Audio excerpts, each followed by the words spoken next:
yelled at somebody that sounded Hi, like Matthew. I'm just doing a mic check to make sure everything's working on our end. in the stairs. Oh, I can hear you, Sam. in the bathroom. I don't want to scare somebody while they're there. And for your situational awareness, Supervisor Crandall is just joining now and promoting him to panelist. Oh, Okay, Crandall's via just Zoom. let us Is know Smoke when via you're Zoom ready, too? and then we'll just, Supervisor Sabatier, Chair Sabatier will proceed. Let me check in with him.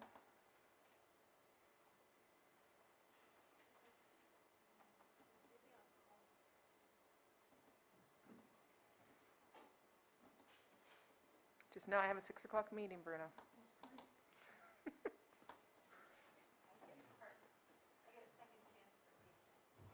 So don't tell me when so I don't jinx it. Maybe you should, oh, I guess he's taking him to the airport now. Well, you should have done date lunch, like I just did.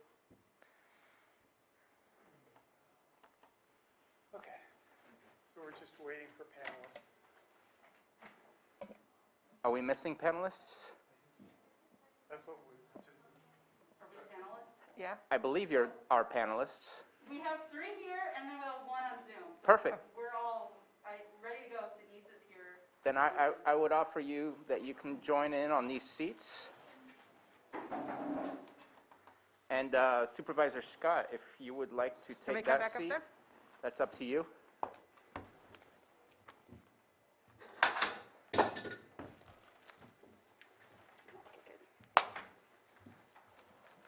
We have goodie bags. Do I give those to you now? Oh, I thought they were like candy or something. They're not that goody. No candy. Handouts. Yes.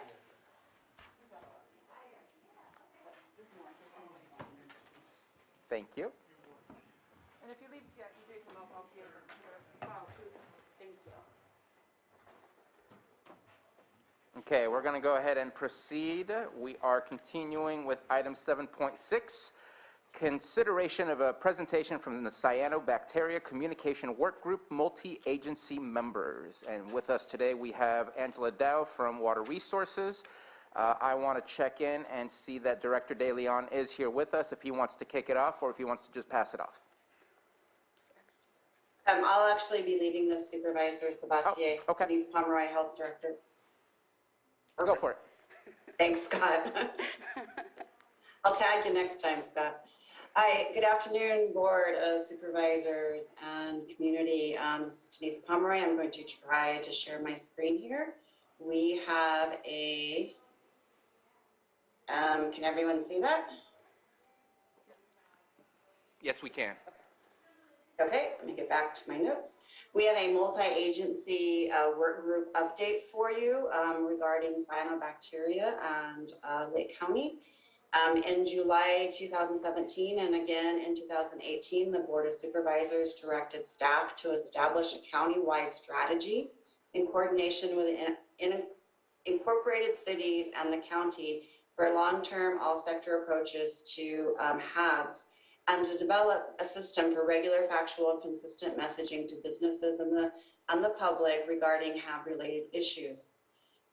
With you today in your boardroom, this has been a collaborative adventure for the last several years with both of the cities, Big Valley Rancheria, Elam Indian Colony, and of course, multiple departments within the County of Lake, including Water Resources, the Health Department, Environmental Health, Parks and Recreation, and Media, PIO.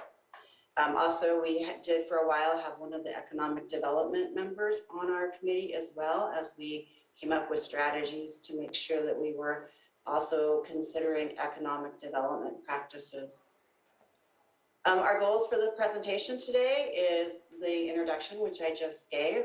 We have 3 or 4 people in your boardroom. I know Angela is there, Sarah, Ryan, I'm not sure who else is, Marina may be there, and maybe Scott. We've already given this presentation to the city of Clear Lake, and we will be giving it to the city of Lakeport, I believe, at their very next meeting. So progress to date, impacts, current conditions. So the background and the purpose of this presentation is to give your board a much needed update. Due to COVID last year, we were not able to get to your board over the summer with an update. So we're here today to do just that. You know, Lake County has the most valuable asset is its natural beauty and its lakes surrounding our landscape. Addressing the challenges of HABs requires a coordinated effort of all of our stakeholders. Uniform educational and fact-based communication to the public has been key over the last several years of letting the public and our businesses and our partners know what exactly is going on with the lake. We went from a reactive mode to a proactive mode, and we communicate with all the sectors of the community that are impacted. We've developed uniform and consistent communications, flyers, brochures, postcards, and we address those through social media and other avenues out to the public. And see, it's not, hold on, let me try this one more time. I'm not sure my side is not moving. There we go. Okay. All right, so what is bacteria? I'm going to turn this over to Angela. This is, okay. Thank you, Denise, very much. Thanks for having me here today. So cyanobacteria, they are not an algae. They are a bacteria. However, they are capable of photosynthesis. So that means that they take in CO2 from the air and they produce oxygen that goes both into the air and the water. Now, some of these cyanobacteria are capable of producing hazardous toxins, not all of them, and we really don't know why sometimes they produce toxins and why sometimes they don't. But one thing to note is that cyanobacteria, like the green algae, which are beneficial for our fisheries here in Clear Lake that we depend on for our economy, show up from the same conditions. So our rich, warm waters along the shorelines, very productive with green algae, and nutrient-rich waters we have here, promote the conditions that are favorable by both green algae, which we prefer for our fisheries, as well as the cyanobacteria. So we really can't have one without the other. The years that we have these record fish catches and these record tournaments, sometimes are the same years that we have these record cyanobacteria blooms. So these are both things that we care about that are important, just in very different ways. So when we talk about a harmful algal bloom, and again, not necessarily algae, we're talking about cyanobacteria. What we're talking about is when the conditions are so favorable, very warm, a lot of nutrients, shallow, still waters like we have this summer exactly, we're going to get overabundant growth of cyanobacteria. And so we get a lot of these productions of cells, very abundant growth. We get what's called these blooms that we can see. The probability of that much material, that much cyanobacteria producing toxins goes up. So we're more likely to have toxins in these bloom events. However, that's not always the case. So we could have a bloom and not have toxin levels. And likewise, we can have pretty clear water that may have toxins present. And so it's really important that we rely on this monitoring data that the tribes do, and they'll talk, and Sarah here will talk about it, for us to be able to determine, is there toxin present in the water? Is it of a health hazard level? And then we can provide the right messaging, which is what we're here to talk about today. And again, we're not talking about algae, we're talking about cyanobacteria. Okay, thank you. So this is the group of stakeholders that has been working with us over the last couple of years since we put this work group together. As I said earlier, it's been a very collaborative effort over the past several years. We've developed templates and brochures and signs and permanent signage and temporary signage. So I really want to compliment all of the members of this group. They've all done a really great job of coming together and building up this work group to what it is today.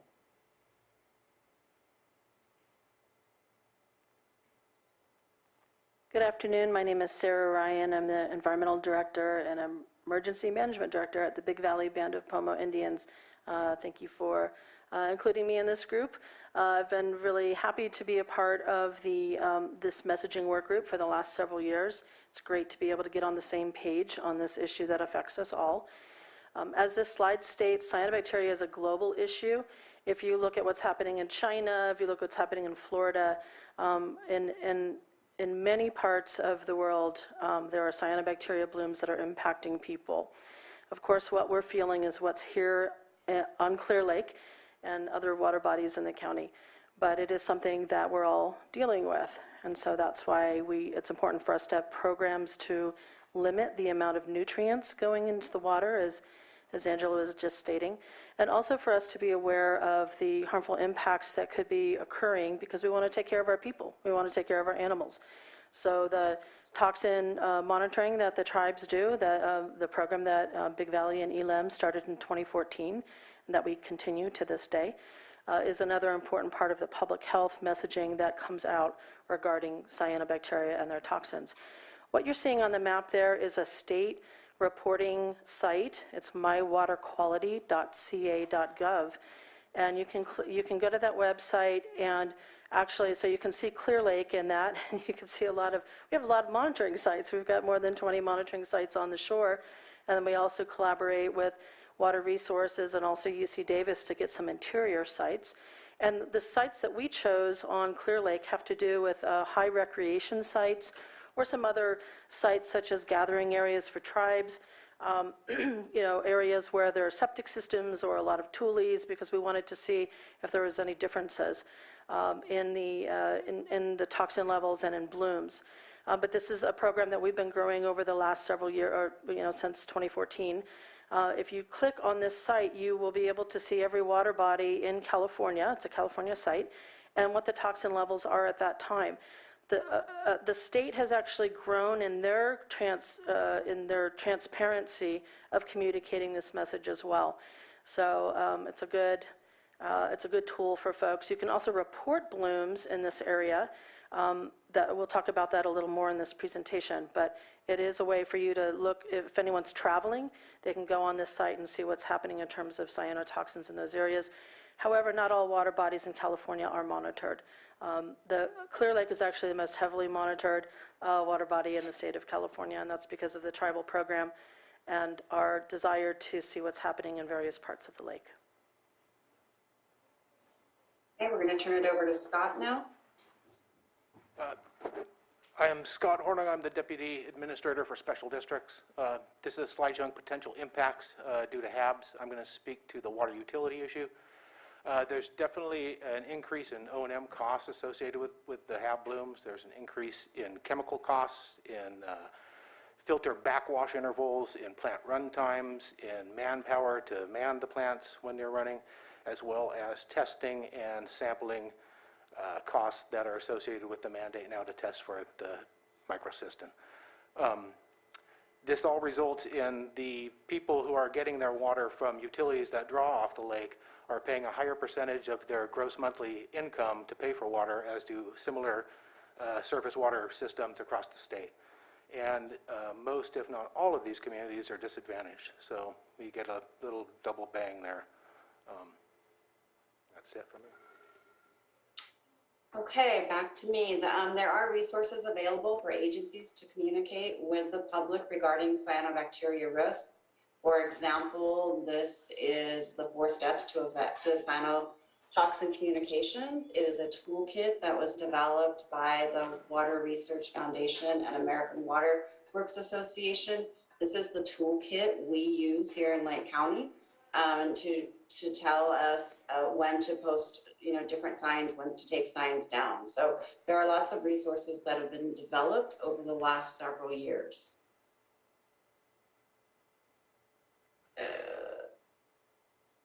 So there are health impacts to cyanobacteria. We have several different things that can happen. It can be very much like allergies. Some people can have no reaction to it whatsoever. Some people can get skin rashes, or some people can have, breathing and real serious health impacts, nausea, vomiting, and other things. It's really critical for animals, especially smaller animals and dogs. They tend to be in the water with their mouth open. They tend to lap up the mats. And when the cyanotoxins are present, they can be extremely harmful. We do have a program where we work with all of the medical providers and veterinarians in the county. We send them out updated information every summer. And when there is an incident that is reported to public health, the water board, and the water resources and the tribes, so that we can go out and do a public health safety investigation to determine if there's anything linked there. Part of the surveillance of the human and veterinary health impacts is there really is a lack of clinical tests. There aren't any yet medically developed tests to actually test and confirm cyanotoxins within humans. So it really is more of an investigation to see if we can tie all the dots together and form a conclusion of a potential or possibility. In animals, it's a little different. There are some tests. They typically are performed under an autopsy when an animal has died. And we have had this done a couple of times over the last many years in Lake County. 3 that I'm aware of. There may be potentially more that were never reported. And there's a big underreporting of this. We go out to the lake, it's summer, it's hot, we have fun, we're eating, and maybe the kids aren't feeling good. They're nauseous, they have a rash. A lot of people will just kind of brush it off as, oh, it's too much fun in the sun and too much eating, whatever that day.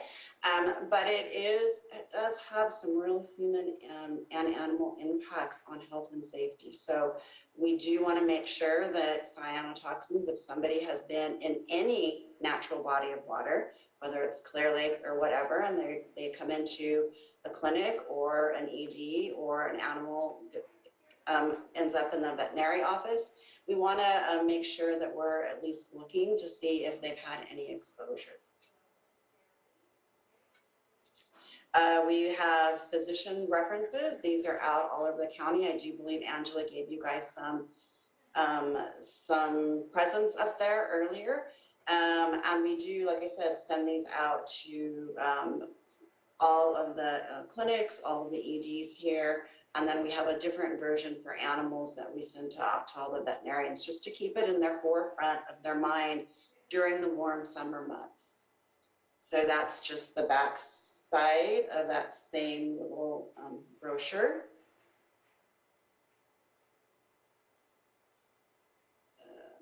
So the public health progress, this really has been, as I said earlier, a collaborative effort.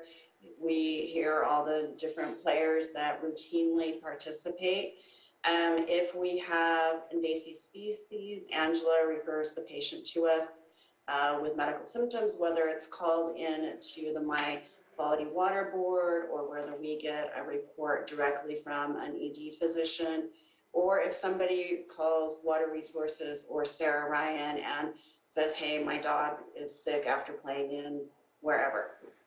So we do have a environmental health and public health surveillance process that we go through to do a investigation like we would with any other outbreak or disease in Lake County. And then we work very closely with the regional water boards that provides us many resources for both human and animal health exposures.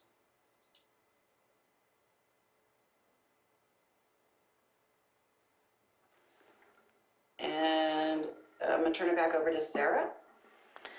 So the signage that is on the screen is signage that you might be familiar seeing at some of the signs on the lake.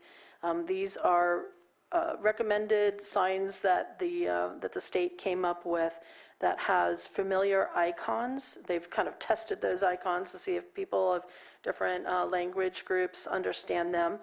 And they are there are certain trigger levels of toxins that are correlated to the signs. So those signs go up when there are caution levels of 0.8 micrograms per liter of microcystin, all the way up to almost 6 micrograms per liter of microcystin.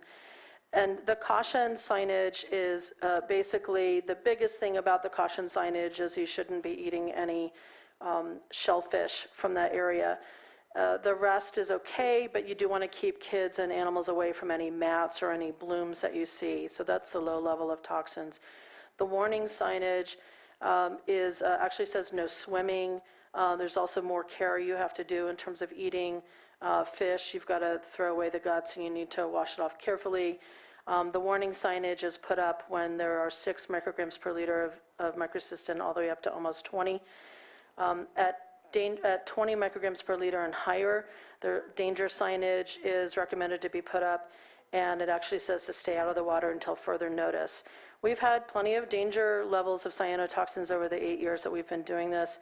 Actually, the highest level was almost 17,000 micrograms per liter, and that was in 2014 at Clear Lake Oaks. Certainly a lot of toxin levels in the thousands, but most of the time, and actually we've had several years where the toxin levels were extremely low. There was 1 year that there were no toxin levels above caution. So it really depends on what's going on in the lake. As Angela mentioned, it varies, and so just look for the signage, not only at the place where you're recreating, because there are those signs out there, but also we have these signs in our Clear Lake Water Quality Facebook page, and also on the maps that we produce that have the toxin levels on them. All right, so some of the work group progress that we've accomplished since the work group was formed in 2017, 2018, was we've encouraged and supported the continuation of the tribal monitoring that Sarah spoke about. And several of the members on this work group are part of the local cyanobacteria task force, as well as state cyanobacteria groups.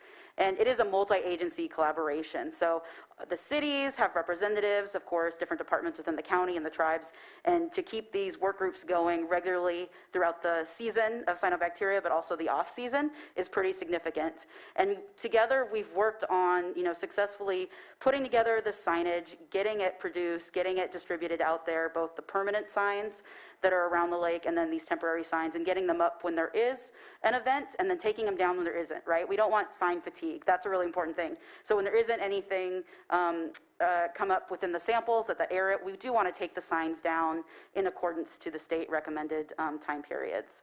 And then of course we've produced some educational materials, some of which I provided the board today, and that are available on our website at Water Resources webpage, as well as Environmental Health, and some of those brochures too, to give people some information about cyanobacteria and what it means for swimming, for kids, animals, as well as irrigation or livestock, as well as with fish. And then one thing that we do is every year and throughout the season is we update our websites.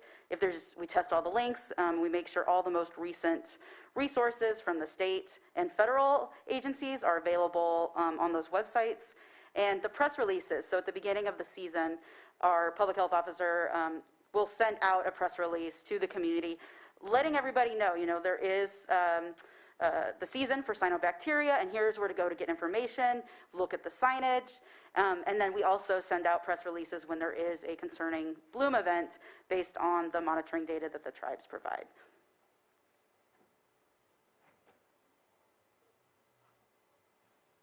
On your screen is the tribal monitoring page, bvrancheria.com/Clear Lake cyanotoxins. And you see the map that is the most recent map of the toxin levels. There should be another one out shortly as soon as we get the lab results back in the next couple of days from our July 14th monitoring event. You can see, it's a little bit hard on this screen, but you can see some colored arrows, and those colors are based on the toxin levels and the signage. Actually, that was an idea of Denise Pomeroy's some years back. I always thought it was a great idea because it's a good visual for people. So the yellow markers are the caution level, the orange markers are the warning level, and the red markers are the danger level of cyanotoxins. So this last sampling event, June 21st, that we have results for, have 2 danger levels on the lake, and that is at Elam Indian Colony, and also Shady 01, which is right off of Cache Creek. But you can see in the upper arm of the lake that there are 3 green sites at Lakeport, at 5th Street Ramp, at Big Valley Rancheria, and also Lucerne that have green arrows, which is below the caution level. So you can see that even though we've had this terrible Lingbia bloom, it's not necessarily a toxin producer, but it does have other impacts, obviously, to the community. And also, as Denise mentioned earlier, possible allergic reactions that are not toxin related, but just allergic reactions to the cyanobacteria. These results from our July 14th sampling event I'm very interested in because the Lingbia was dominating at this last sampling event, and so we're testing for 3 different toxins with that one. The next slide. So the CCHAB network, that's the California Cyanobacteria Harmful Algal Bloom Network, is the state network under the Water Monitoring Council, which is part of the State Water Resources Control Board. And the CCHAB network is actually this great collaboration between academia, governments, and businesses on water quality issues, particularly relating to harmful algal blooms. I am a co-chair of that committee. I think I'm 3 years into being the co-chair, so I think it's a great resource for all of us who are looking at HABs, that we have links to the most current research, to the resources for mitigation, and also just what's happening in the business world and also in academia. So it's a good group. It meets quarterly. The next meeting is actually tomorrow from 9 to 12, and you just Google CCHAB Network and go to their meetings page. I won't be on it. I have another call, unfortunately, but we do meet quarterly. The other thing is, we do make use of the satellite imagery that the state has made possible. There's a couple different satellite tools that are available, and you can look. I'll give you a URL. It's not on this website here, but if you go to FHAB, that's freshwater harmful algal bloom, so FHAB.sfei.org, and you can look at the satellite imagery of the fluorescence of cyanobacteria that's being picked up by the satellites, and you will be able to see, if you look at Clear Lake right now, it's quite high in this fluorescence. Doesn't mean there are toxins, but it's what everybody knows, there's blooms. I think this one's yours. All right, so this is a page and a resource that's been further developed and refined with help from the CCHAB group that Sarah just mentioned. So this is the mywaterquality.ca.gov webpage, and particularly this is the HABs, Harmful Algal Bloom portal. And what I want you to focus on here is in the right-hand side under the toolbox is a Report a Bloom link, and that's in red. And so when someone calls me and they have some potential health hazard, so for example, last few weeks when the blooms were really bad and there were strong odors and people were having potential respiratory illness with breathing in the strong odors. There's not much research on that. I don't have a resource to go. I don't have literature or information on that. But what I can do is direct them to this Report a Bloom, and they can click on it and fill out a form. And it goes right to the state, and they have a dedicated team and staff that are interested in that data and have more resources available to be able to investigate. And so someone will look at this, click on that, fill out the form, and they'll get a call back very shortly from the state staff, and then they'll direct down resources and guidance for us both at the Public Health Office and at Water Resources and our partners at the tribes. So it's a really good resource that I've been sharing with people that call from the public, just because it helps collect some of that data so we can get stronger information that'll help us guide those that are dealing with these cyanobacteria blooms in different ways, not just skin exposure, but also respiratory with those strong odors that I'm sure you've noticed, right? Okay. This slide is highlighting the permanently mounted signs that are around the county. There's 30 plus of them at all recreation and all jurisdictions. They give information about how to recreate safely in and around water that may have HABs in it. There's also contact information for public health as well as water resources. And there is a link and also a QR code that you can scan with your phone that'll take you to the most recent sampling data from Big Valley, so you can make an educated decision on whether or not to let your pets in or a family get into the water in those recreational areas.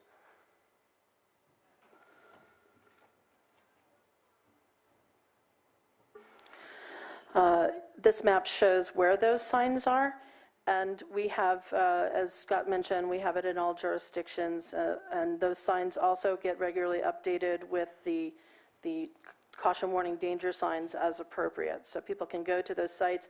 We don't have signs on every single square inch of the lake. It's not feasible. So basically, if people want to know kind of what's happening in their area, they should be using what the toxin levels are at their signage, at the most recent signage. And some additional outreach that this group has produced, as we talked about earlier with the press releases. We also provide information for articles and post any recent information on our websites. We've also developed these brochures, both in English and Spanish. So they can be found digitally on the County of Lake Water Resources webpage. We've also distributed them to the community Chamber of Commerce, as well as several bait and tackle stores and other venues. We also have them here available in the courthouse in the little kiosk by the elevators. And then we do have some radio and digital PSAs that go out. So for example, this is a picture of one of the digital PSAs. It's a visual PSA with a little doggy on it. And they're going out both on our Facebook pages. We did a advertisement, a paid boost to send them out with support from Public Health, so thank you. And then we've also done another digital marketing, so sending it out outside of Facebook. So anybody, that's scrolling on sites, shopping, there might be a little ad that pops up, and that's the digital PSA. Just to let people know, it is cyanobacteria season, there's some risk involved, here's where to go to get more information. So we talked about Facebook already for county, and then Sarah mentioned the Clear Lake Water Quality. So this is where they post their most recent test results, photos of what they're finding in their water samples, as well as site photos. And so this is a great resource for any of those that are using Facebook. And I must say that our county, we're kind of lucky in that we've all developed this love for Facebook, so it's a really easy way to communicate directly with the public. And that is not the case for much of the rest of the country. So we really utilize that resource and follow that Facebook, because the monitoring results are available right away there. And then, as Scott mentioned, we have QR codes on all of our signage, and then all our websites provide links to all of these resources, so people will be able to get them from one stop there. And that's the Water Resources webpage, Cyanobacteria, which is linked to, if you go to the main County of Lake website and you scroll twice, you'll get to that little cyanobacteria information, which is up right now, that you can click on. We'll take you there.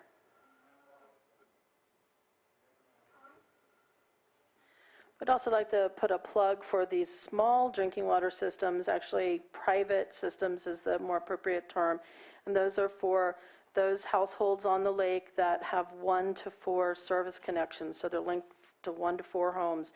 There are approximately 300 homes that pull their drinking water from the lake and have various types of treatment. Many people say they do not drink the water. However, they're still showering in it and using for other purposes. We are working at Big Valley Rancheria. We're working with Tracking California on a tap water program where we're testing folks, our participants, tap water for cyanotoxins, as well as some other contaminants that could be in the lake. We have about 50 participants. This flyer is informing people about how to not only test their water, but to be aware of some of the things in the water that could make them sick if you're using those small drinking water systems. So this does not apply to everybody who's on the public water system, which is about 65% of the county gets their drinking water from the lake from a public water system. But these private drinking water systems don't have as much treatment, and so therefore their water is a little more at risk. And so look for this brochure. It's on the county's website, and we had help from the State Water Resources Control Board to put it together. So our next steps, we have more the permanent metal signs available. We had bought extras for replacement. We are hoping to get some of the homeowners associations and other private properties around the lake who typically have cyanobacteria blooms in their area. If they want to post a sign up on their beach, they can contact Water Resources and we can provide that. Continued communication, it's always an educational learning.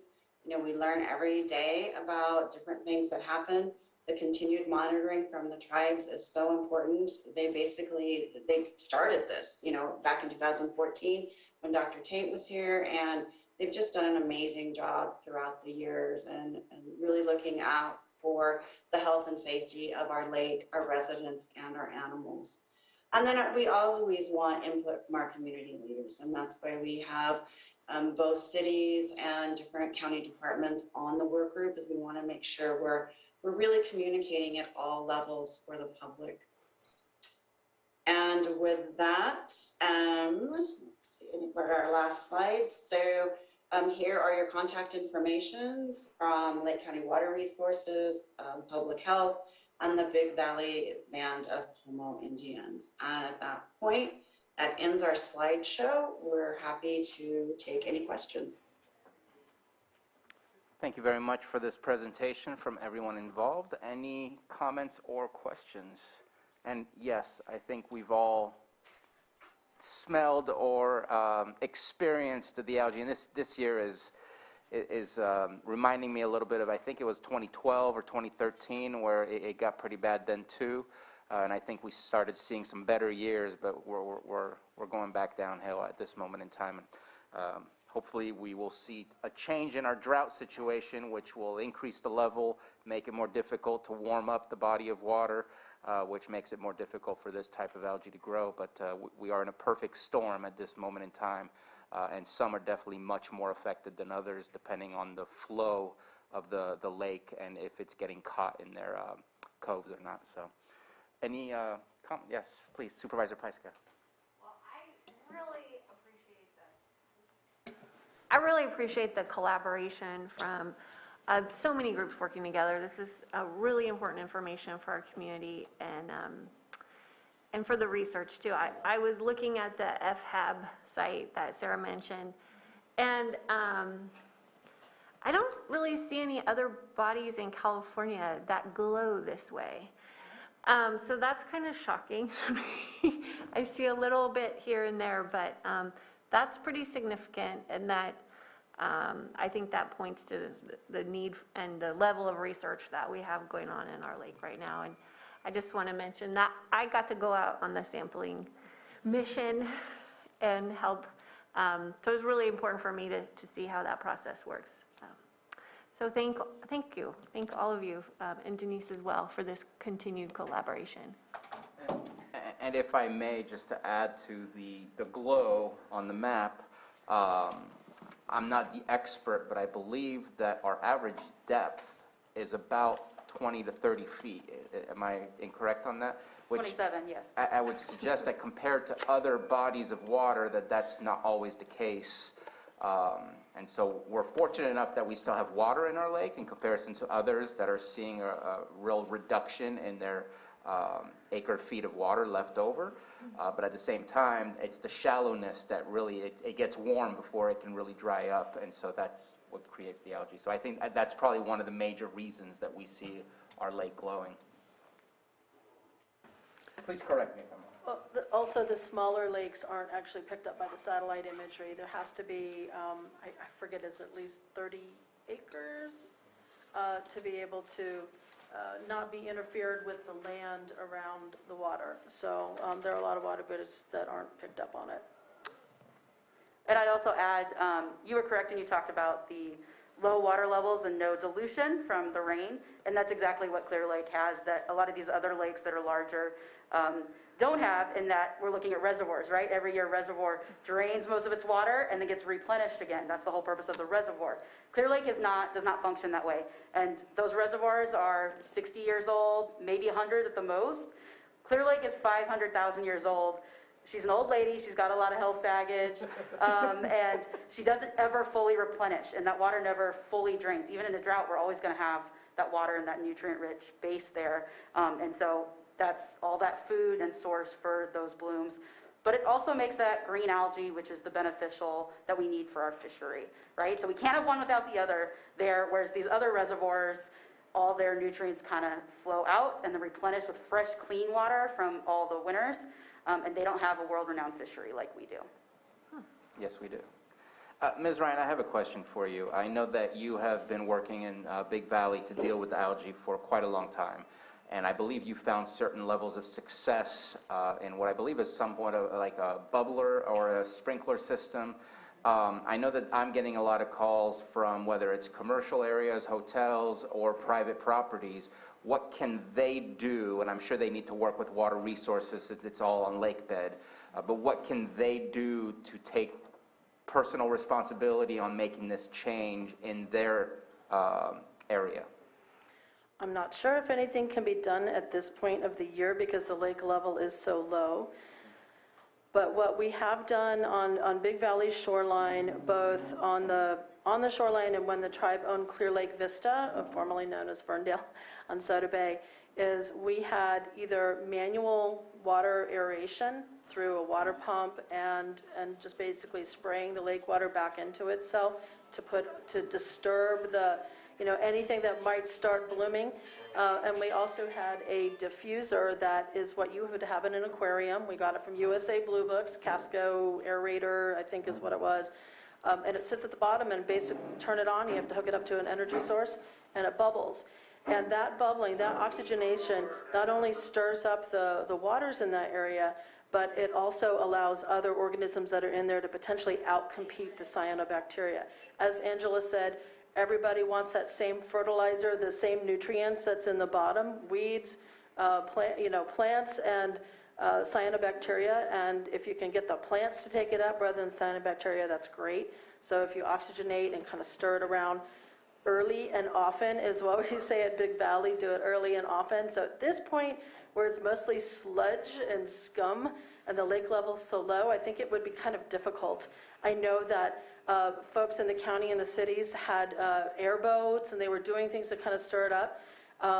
It's a Band-Aid, but if you have to live on that shoreline and you don't want the stench and you don't want that ugliness, then that's why you do Band-Aids for a little while. We are obviously, as you know, with the Blue Ribbon Committee and other efforts with the TMDL, there's a lot going on that I would love the public to be more aware of. But it's a long-term fix that needs to happen. Meanwhile, the Band-Aids are aeration and planting tules in that area to prevent sediment loading, which is feeding the cyanobacteria. At this point, if they can get a hose out to deeper into the lake and do some sort of spraying system of the lake water, you can't use tap water. You cannot put a chlorinated tap water into the lake. That is an NPDES violation and should be reported. But lake water will stir it up, and but at this point it's so thick and scummy, I'm not sure what they can do. Well, just like anything, it takes time to finalize any project to upgrade the area of someone's property. Algae is not something that's going to disappear if the drought disappears. And so it's something that some people can go ahead and get started on and communicate with the right departments to see what steps need to be taken so that maybe in future years when the water is not that low and they're able to actually help mitigate some of these issues that they're dealing with. Because it's rough if you live right next to a large patch of algae blooms. Bruno, the other thing I wanted to mention at Big Valley, so we've had a multi-pronged approach. Obviously, it's easier because than what the county has to deal with because we only have so much shoreline, right? But we clean our storm drains on a monthly basis. We have booms out in front of all of our culverts in the water, so it's collecting any petroleum products and other things that it should. We also do monitoring at all of our storm drain outlets to see what's coming in there in terms of nutrients and take response with whatever's happening on the land there. We do tule replanting on a regular basis. We've replanted hundreds of feet of tule over the years. We do manual aeration, which means that our guys are hired to do that, and we also do manual weed removal instead of using chemical control, which basically puts it back down at the bottom to become food for cyanobacteria again. We've been doing all of that since 2011, if not earlier, and you can look back at the records. The toxin levels on the tribe shoreline has been pretty minimal over the years. When we were doing that, when the tribe owned Clear Lake Vista, we were also in pretty good shape over there in terms of the toxin levels. So, a lot of circumstantial evidence that it's working, but it keeps us busy with, being involved in managing the shoreline on the tribe's shore because, everybody uses it. That is an important water source for the people there, and all of those the Tules and everything else that's there is an incredibly important part of everybody's lives. So we want to make sure water stays safe for everybody. I appreciate that, and I know that the city of Clear Lake is looking at doing some aerosol pipe work as well for some of their park upgrades. It's unfortunate when you have a beautiful coastline to take advantage of and you can't. And so I think they're trying to use the same type of processes as Big Valley has been using, and I sure hope that they get the same success as you have. Supervisor Scott? Yes.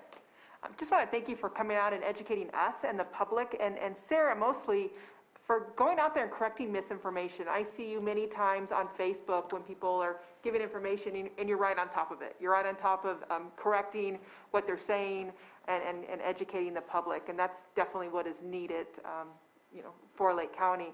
And then I have a question for Angela with Water Resources. So we're talking about all these different things we can do, not this year because it's too late, but next year. Would we need to have any sort of permits, or is there a process to be able to put anything in the lake or do anything with aeration before going forward and doing that? That is a great question, Supervisor Scott. Thank you for asking me. So the Water Resources Department right now, obviously the drought and COVID interrupted some of our plans, but we acknowledge that's a gap. And what we don't want to do is have a very convoluted, difficult, expensive permit process for something that can have an overall benefit that is easy for an individual homeowner to install that could have immediate impact. So we are in the process of developing kind of like a streamlined way to have people have aeration installed, or water mover. There's some dock water movers that basically it's an underwater fan and they can move it, and there's different sizes, and they could be somewhere from $200 to $1,000. There's things like that. We want to be able to provide that permit process very easily. One thing that we do want to track is just some data, right? What is the local impact to dissolved oxygen, which is important for processes for all life in the water. And then we also just want to know where those activities are occurring on the lake. So we do this permit process. Again, we don't want it to be too expensive, but we just want to get everything in a row so it's easy and that we can have that tracking power so we can see, is this something that works? If it is on a whole not working or doesn't create any benefit, we want to at least have that information. So we are in the process of putting that together because we realize that's something really important that people want. And then we just want to be able to, is it working? And then where are these things? Because we are the stewards of the lake, and we want to make sure we have that information because it could help a lot of the programs that we already do. And so that's a great question, and we're working on it, and we will get back to you next year when we have that, and we'll probably present something so it's acknowledged and out there, and we'll do some outreach for that. Because that would be amazing if we can get the community involved, then it's kind of off the back of the county completely, and get those homeowners that live on the lake to help us out. And Yeah, be able to- absolutely. And pull the data from it. That's And the most important. There is some concern in other examples in the country. Sometimes aeration has actually led to fish kills. This is smaller time, and if it's just water moving or little aerating, that should be fine. But we also don't want to have any of that. Like if it's something that's oxygenating the water and then there's all of a sudden a cutoff of power, which we've had here, that can all of a sudden lead to a fish kill or a significant bloom. And so we just want to make sure we consider all those things and fit them in. And it might be worth it if we look at the data and it's something that for most of the year will provide a benefit. So those are things that we're thinking of, that we're considering, but it is important. Thank you. Thank you very much. Any other comments? Supervisor Crandall? Thank you for, there we go. Thank you for giving the presentation today. I know that I had sent a lot of information and questions, not only to Denise, but also to the Water Resources Department with constituents in different areas that are concerned about the HABs, I guess you call them, HABs. And so I just wanted to thank you for that. And I know that on the Blue Ribbon Committee, one of our initiatives is Thule replanting and a couple of the actually tributaries being, readdressed so that way there's some flow and work on that as well. So yes, and then the Prop 68 funds, and then I know that Mr. Crowfoot had told me at the RCRC committee that there should be something else coming down the line. So I wanted to go ahead and mention that as well. So, and I don't know. I've sent you some emails because I'm working on something that has to do with aeration as well. I'm not sure if you got it yet, but it's just another Hail Mary. For the Band-Aid, because a lot of what we're doing is long-term, the Middle Creek Restoration, Blue Ribbon Committee, it's a lot of long-term stuff that's going to take some time. So I'm looking into trying to get some Band-Aids done too, and it's similar to what Supervisor Sabatier said, so thank you again. And if I remember the numbers correctly, something like 70% of all the nutrients in the lake come through the Middle Creek area, and something about we can reduce it by about 30 or more percent with the restoration of that area. So I believe those numbers are close, but the idea is that it will reduce the nutrient. No, there's actually new research showing that might not be the case. Oh, really? UC Davis has been looking at what nutrients get released in low oxygen conditions, and that's part of our issue, is that we've got low oxygen down at the bottom of the lake, which is something that happens in lakes. And they're seeing that instead of the 30% or so contribution that they think the in-lake loading, the stuff that's already been in there for decades, could be much, much higher than that.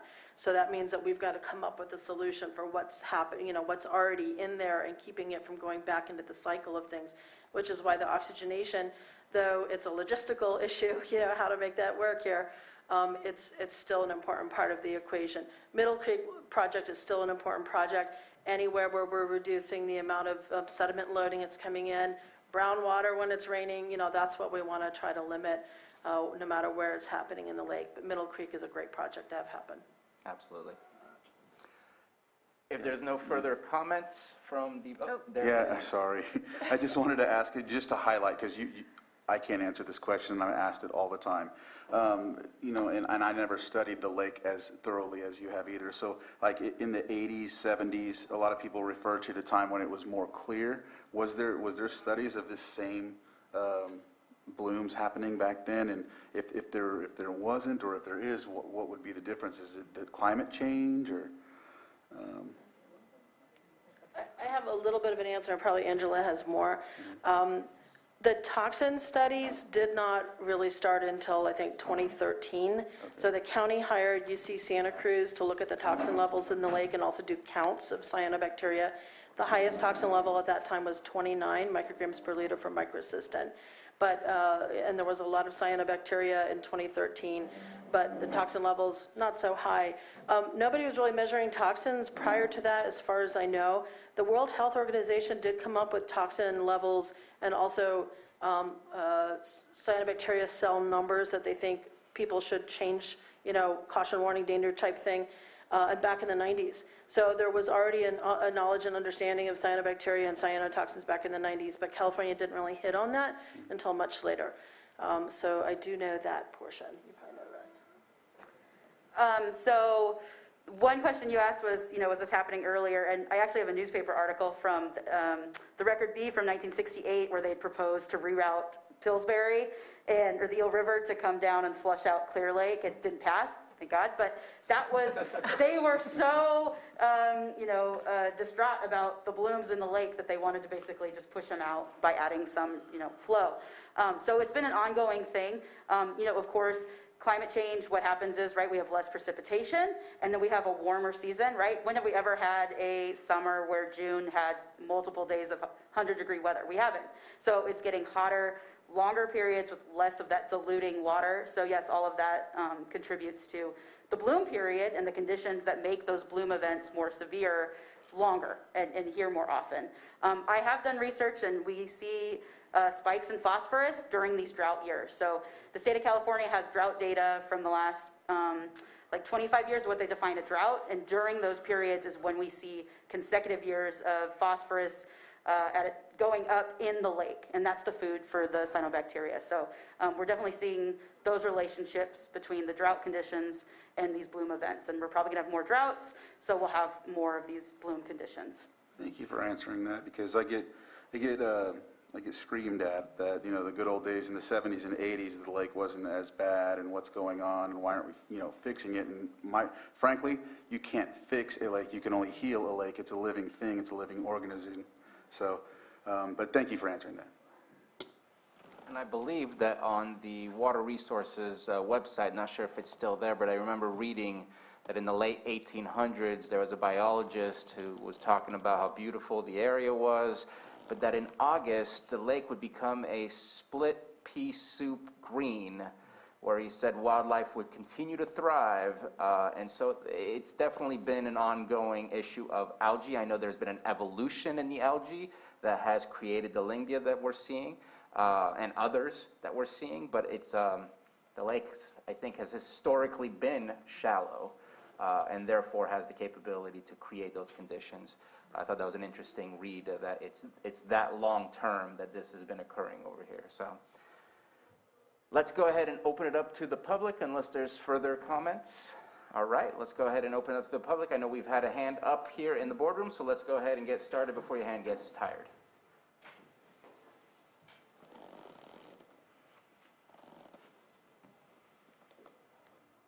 Joan Moss. I broke the story in the 80s about the Superfund site, Superfund Mercury site. And I questioned Dr. Tom Zukanik a couple years ago. I said, does the cyanobacteria contain mercury? I wish to ask the committee if the toxins in the cyanobacteria is or is not or might be mercury.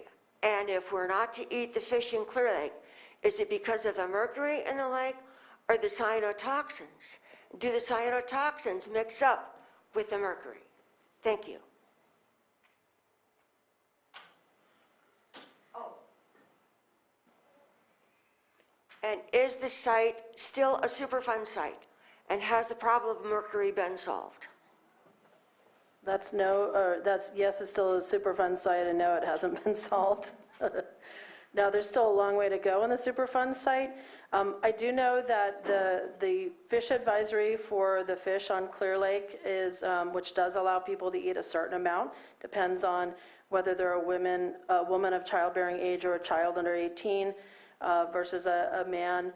And there are basically women of childbearing age and children under 18 should not eat any bass from this lake, but men can eat, I believe it's 1 fish meal a week of bass, and then all of the fish and shellfish of Clear Lake have a rating depending on which category you're in, and that's based on mercury levels. There are no fish advisories for cyanotoxins anywhere in California and possibly anywhere in the States. We do have data at Big Valley for the fish and cyanotoxins. We did a study within Cal EPA EJ Environmental Justice Grant, and we looked at the fish of concern for the tribes and fish and shellfish, and we looked at approximately 100 different fish of 10 different species, and the microcystin liver toxin level, and there were fish that did have cyanotoxin levels, microcystin levels in the tissue.